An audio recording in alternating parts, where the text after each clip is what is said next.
በሰማዕታት ደም ነው ክርስትና የተዘራው። ስለዚህ ያ ይሆናል። አትደንግጡ፣ አይዟችሁ፣ ይህም ቀን ያልፋል። እኛ ወደ እግዚአብሔር እንጩ፣ ወደ እግዚአብሔር እናልቅስ።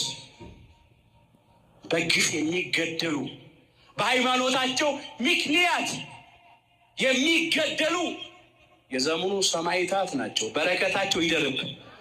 የዘመኑ ሰማዕታት ናቸው።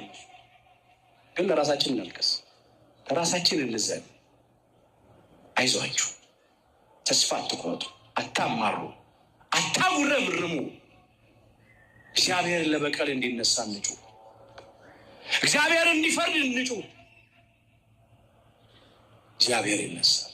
ነፍሳችንንም ለሌሎች አሳልፈን መስጠት አለብን። ክርስትናዬ ነው፣ እውነተኛ ክርስትናዬ ነው። እኛም ስለ ወንድሞቻችን ስለ ወገኖቻችን ነፍሳችን አሳልፈን እንሰጥ ይገባናል አለ። የመጨረሻው ምሕረት ነው። የታደሉት ስለ ሌሎች ነፍሳቸውን አሳልፈው ሰጥተዋል። እንደ ሻማ እየቀለጡ እንደ ጧፍ እየነደዱ ጨለማውን ዓለም አብርተዋል። ቅዱሳን ሐዋርያት፣ ጻድቃን፣ ሰማዕታት እንደ ጨው እየሟሙ አልጫውን ዓለም አጣፍጠውታል።